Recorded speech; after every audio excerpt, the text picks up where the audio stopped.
Hello students, I hope you are doing well and great. I am Abdullah, your chemistry instructor from tutorial.pk।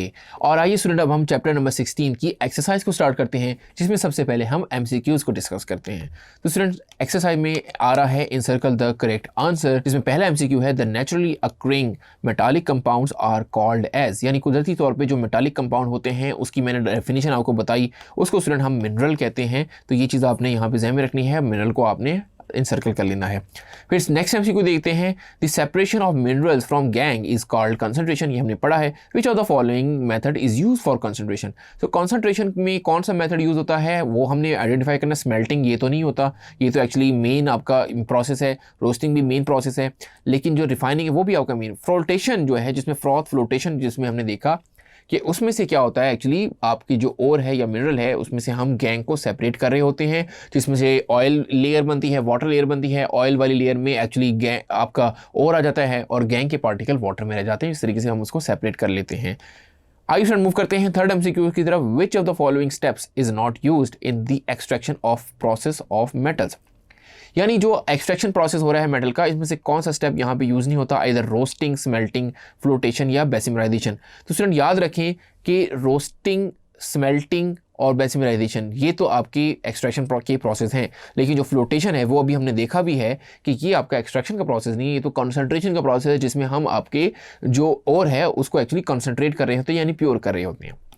आइए move करते हैं fourth MCQ की तरफ। In electrolytic refining of copper dash is use as anode. यानी electrolytic refining में क्या चीज़ as an anode use होती है? क्या प्योर कॉपर होती है, इम्प्योर कॉपर होती है, कॉपर सल्फेट होती है या इलेक्ट्रोलाइटिक टैंक? तो मैंने आपको बताया था कि जो आपकी इम्प्योर कॉपर है उसको हम बनाते हैं एनोड और प्योर कॉपर का बनाते हैं कैथोड। तो आपको एनोड के बारे में बात बतानी है तो आप इम्प्योर कॉपर को यहाँ पे इनसर्कल कर लें। तो यही आपका राइट आंसर होगा। आइए स्टूडेंट बढ़ते हैं नेक्स्ट MCQ की तरफ। Which of the following is not a raw material for the manufacturing of soda ash. तो स्टूडेंट हमने देखा कि जब भी हम बात करते हैं मैन्युफैक्चरिंग ऑफ सोडियम कार्बोनेट तो उसमें अमोनिया, ब्राइन, लाइमस्टोन होता है, लेकिन जो कार्बन मोनोऑक्साइड है ये यूज नहीं होती। तो ये आपका एक्चुअली रॉ मटेरियल नहीं है जिसको आपको इनसर्कल करना होगा।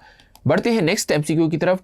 A mixture of CO2S and FeS called MET is produced in one of the metallurgical operation in the extraction of copper.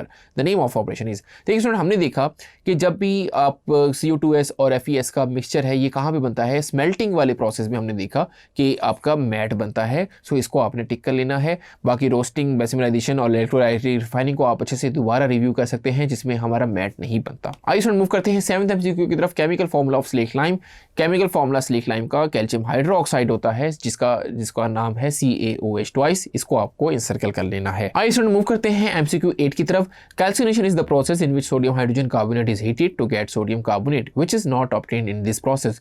तो स्टूडेंट हमने देखा सॉल्वे प्रोसेस में कि जब सोडियम हाइड्रोजन कार्बोनेट को हीट करते हैं तो हमें सोडियम कार्बोनेट मिलता है। हमें साथ साथ और कौन से प्रोडक्ट मिलते हैं और कौन सा नहीं मिलता, हमने ये बताना है कि कौन सा यहाँ पे नहीं मिलता। सो CO2 हमें मिल रही होती है, ऑब्वियस बात है। NO2CO3 भी मिल रही होती है, आप रिएक्शन देख सकते हैं।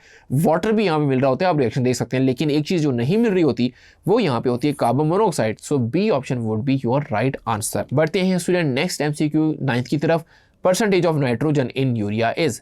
तो आपको बताना है कि नाइट्रोजन में नाइट्रोजन की क्या अमाउंट होगी यूरिया में। तो स्टूडेंट देखें A है 35, फिर 21.2, 80 और 46.6। तो मैंने आपको इसको कैलकुलेट करके भी बताया है मेन टॉपिक में। हम अभी दोबारा कैलकुलेट कर लेते हैं कि NH2CO NH2 ये है यूरिया का फॉर्मूला।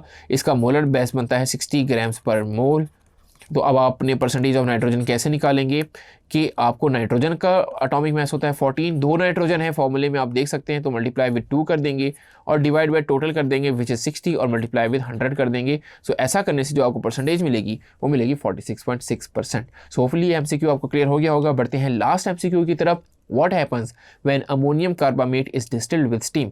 तो स्टूडेंट जब अमोनियम कार्बामेट को हम स्टीम के साथ डिस्टिल करते हैं तो हमें क्या मिलता है? सो हमें यूरिया सोल्यूशन मिलता है। तो ये आपको यहाँ पे इसको इंसर्कल कर लेना है। यूरिया सोल्यूशन को मज़ीद फिर हम क्या करते हैं? एवेपोरेट करते हैं, उसको हम हीट करते हैं, यानी जो हॉट एयर से हम इसको हीट करते हैं और ग्रैन्यूल्स में कन्वर्ट करते हैं। तो वो सारा प्रोसेस आप इसको देख सकते हैं मेन वीडियो लेक्चर में। सो यहाँ पे आपको D को इंसर्कल कर देना है। सो होपफुली स्टूडेंट सारे MCQs आपको अच्छे से समझ आ गए होंगे। Thank you.